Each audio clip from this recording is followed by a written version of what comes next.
এই হচ্ছে আমাদের টিম, এই যে মুরগান, এই যে ভাতিজা, এই যে কবিরাজ, এই যে কবির আছে, এই যে আর এক ভাইস্তাই বলা যায়, এই যে আমার বড় ভাই দাদা দেখবেন, এই যে ভাগ্নে। আমরা যাচ্ছি, আর এই যে আমাদের স্পন্সর, আমরা যাচ্ছি মধুমতি নদী সফরে, টলার সফরে। চলেন দেখা হবে। মধুমতি নদী মূলত আমাদের বাড়ি থেকে 3 কিলোমিটার দূরে।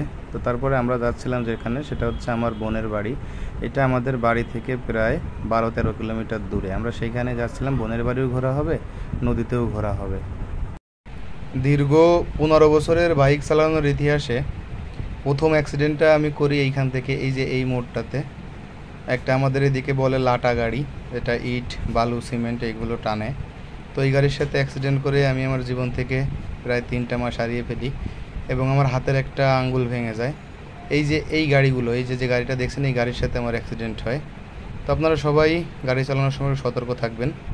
বিশেষ করে হেলমেট পরে থাকার কারণে আমি বড় ধরনের কোনো ইনজুরি থেকে রক্ষা পাই। তো আপনারা সবাই একটু সতর্কতার সাথে বাইক চালাবেন।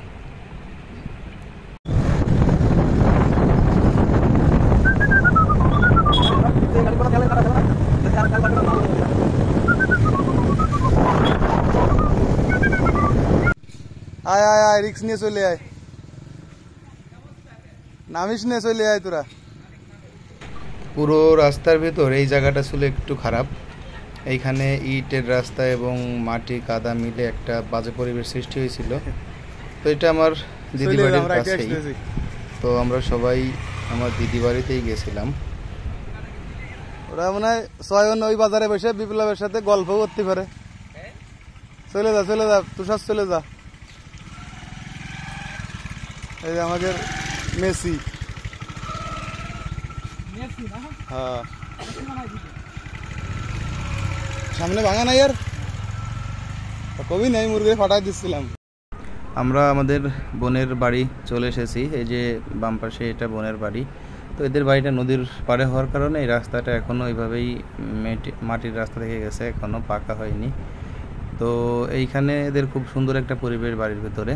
আর এই হচ্ছে আমার দিদি, যে আমাদের দেখতে পেয়ে খুবই খুশি হয়, কারণ আমাদের সাডেন প্ল্যান ছিল এটা। দিদিদের বাড়ির পাশেই কলা বাগান, দিদিদের নিজেদের, এখানে সব প্রজাতির কলা আছে। তো এইটার পরই হচ্ছে আমাদের মধুমতি নদী, আমাদের মোহাম্মদপুর উপজেলার ভেতরে নদীটা মধুমতি নদী। তো আমরা এই নদীতেই ট্রলার নিয়ে ভ্রমণ করার জন্য সবাই বেরিয়েছিলাম। দিদিদের বাড়িতেও ঘোরা হবে, সাথে খাওয়া দাওয়া হবে, মজা হবে, ট্রলারে ভ্রমণ হবে, কারণ সবাই একসাথে আসা হয় না। ওই যে ট্রলারটা, আমরা এই ট্রলারটা নিয়ে একটু করে বেরোবো ভ্রমণে। তো আপনারা সাথেই থাকবেন এবং আমাদের ভিডিওটা দেখবেন। নদীটা ছিল পুরোপুরি ভরা বা উত্তাল ছিল। এখন বর্ষার মৌসুম, সব জায়গায় নদীগুলো পানিতে থই থই করে। আর এই বর্ষার মৌসুমে হচ্ছে নদীর পাড় ভেঙে যায়, যার জন্য পানির কালারটা এরকম কাদাযুক্ত থাকে। যে মেশিনের মাধ্যমে ট্রলারটা চলে, সেই মেশিনটা স্টার্ট দেওয়ার কাজ চলতেছিল। এটা স্টার্ট দেওয়া খুবই কঠিন কাজ কিছু মানুষের জন্য, যারা একটু দুর্বল, আবার যারা একটু স্বাস্থ্যবান তাদের জন্য খুবই ইজি স্টার্ট দেওয়া। তো আমরা মূলত স্রোতের সাথে ভেসে যাব, এই জন্য আমরা কি করলাম, কুল থেকে ট্রলারটা স্টার্ট দিয়ে একটু ভিতরের দিকে গেলাম। ভিতরের দিকে গিয়ে আমরা স্টার্টটা বন্ধ করে দিয়েছিলাম। তারপরে হচ্ছে আমরা ট্রলার নিয়ে ভাসতে শুরু করি। তো খুশিতে আমার ভাইগনে নাচানাচি শুরু করে দেয়। তো এরপরে আমরা ট্রলার নিয়ে একটু মাঝে যাই, নদীর মাঝখানে যেখানে স্রোতটা বেশি থাকে।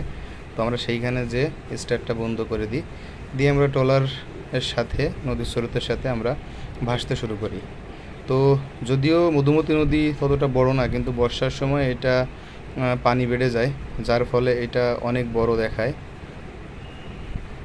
ট্রলারে ওঠার পর থেকেই সবাই ছবি তোলা নিয়ে খুব ব্যস্ত হয়ে যায়, কারণ ছবি তোলা পড়ন্ত বিকাল ছিল এবং পরিবেশটা ছিল খুবই চমৎকার। সূর্যটা ডুবে যাবে এমন একটা সময়, এবং আশেপাশের পরিবেশটা ছিল খুবই সুন্দর, নিস্তব্ধ, সমুদ্রের মতো একটা পরিবেশ সৃষ্টি হয়েছে। কারণ যেহেতু অনেক পানি বাড়ছে, তো চতুর্দিকে শুধু পানি পানি আর পানি।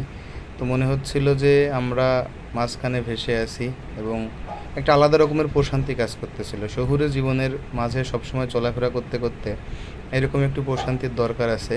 তো আপনারাও সময় পেলে মাঝে মাঝে এরকম প্রশান্তি খুঁজে নেবেন। আপনাদের বাড়ির আশেপাশে এরকম প্রশান্তির জায়গা পাবেন, যেটা আমরা কখনোই খুঁজি না। অনেক জেলেরাই মাছ মারতেছিল মধুমতি নদীতে। আমাদের মধুমতি নদীতে বিভিন্ন সময় অনেক বড় বড় সাইজের মাছ পাওয়া যায়। মধুমতি নদীর মাছ অনেক বিখ্যাত। মধুমতিতে ইলিশ মাছও পাওয়া যায়, সেটা বর্ষার সিজনেই বেশি পাওয়া যায়। পানি যখন কমে যায় তখন আসলে ইলিশ মাছ পাওয়া যায় না।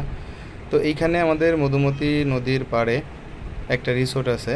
মধুমতি যে বিহারীলাল সেতু আছে একটা, এই সেতুর পাশে একটি রিসোর্ট টাইপের আছে। এখানে অনেক মানুষ যারা শহর থেকে আসে ঘুরতে, তারা এখানে ট্রলার নিয়ে বা নৌকা নিয়ে এখানে ঘোরে এবং এখানে বেশ চা কফি বিভিন্ন রকম খাওয়ার পরিবেশ এবং বেশ সুন্দর একান্তে সময় কাটানোর জন্য ভালো পরিবেশ এখানে আছে। তো আমরা সবাই খুব মজা করতেছিলাম, আনন্দ করতেছিলাম, কারণ এরকম পরিবেশ বা এরকম সময় সব সময় আমাদের কাটানো হয় না। আমরা মোটামুটি 2-3 ঘন্টা মতো আমরা নদীতে ছিলাম। আমরা ট্রলারে প্রথমে স্রোতের দিকে ট্রলারটা স্টার্ট বন্ধ করে ভেসে বেড়াই। এরপরে আমরা অনেক দূর যাওয়ার পরে আমরা আবার ট্রলারটা স্টার্ট দিয়ে ফিরে আসি। তো ফিরতে ফিরতে আমাদের সন্ধ্যা হয়ে যায়। ঘুরতে ঘুরতে হঠাৎ করে এক সময় আমার ভাগনা প্রকৃতির ডাকে সাড়া দেওয়ার জন্য ট্রলার থেকে নেমে যায়। তো এরপরে আমরা যেটা করি, ওকে নদীর এক পাড়ে রেখে এসে আমরা ট্রলার নিয়ে অন্য পাড়ে চলে আসি। তারপরে সে খুব ডাকাডাকি করে, মামা আমাকে নিয়ে যাও, ভয় করতেছে। আবার একটু সন্ধ্যা হয়ে যাওয়ার কারণে পাশে অনেকগুলো শিয়াল রাখতেছিল, যার জন্য সে একটু বেশি ভয় পাচ্ছিল। তারপরেও আমরা তাকে নিয়ে মজা করতেছিলাম। আমরা ট্রলার নিয়ে নদীর মাঝখান দিয়ে যাচ্ছিলাম, আরও নদীর পাড় দিয়ে হাঁটতেছিল আর বলতেছিল বারবার করে যে আমাকে নিয়ে যাও, আমাকে নিয়ে যাও। তো এক পর্যায়ে তার সাথে আমরা ডিল করি যে তুই যদি ট্রলারে এসে ট্রলারটা স্টার্ট দিতে পারিস তাহলে তোকে ট্রলারে নেব, না হলে পরে তোকে ট্রলারে নেব না, ট্রলার থেকে আবার নামিয়ে দেব। তো সে এক পর্যায়ে রাজি হয় এবং আমরা আবার যে ট্রলারটাকে নদীর পাড়ে ভিড়াই। পাড়ে ভিড়ানোর পরে ওকে নিয়ে আমরা ট্রলারের উপর চলে আসি। তো ওর পরিবেশটা দেখে, ওর যে অবস্থা দেখে আমরা খুবই খুশি হচ্ছিলাম, কারণ ও খুবই মানে কষ্টও পাচ্ছিল, আবার রেগেও যাচ্ছিল, আবার হাসিও খুশিও থাকতেছিল। তো এক পর্যায়ে ওকে আমরা ধরে ট্রলারে তুলি। এটা খুবই মজার ছিল এই ব্যাপারটা। তারপরে ট্রলারে তোলার পরে ওকে আমরা বলি যে তুই ট্রলারটা স্টার্ট দিবি, কারণ নদীতে পাড়ে ভিড়াইতে গেলে ট্রলারটা বন্ধ করা লাগে। তো ও আগে কখনোই স্টার্ট দেয়নি, তারপরেও ওকে আমরা এক প্রকার জোর করেই স্টার্ট দেওয়ার কথা বলি।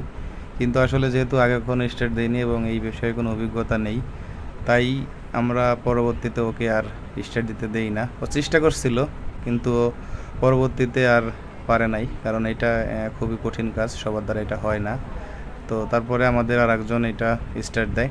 তো এভাবেই আমরা অনেক মজা করি, দিনটা আমাদের খুবই সুন্দর ছিল। তো আপনাদের ধন্যবাদ পুরো ভিডিও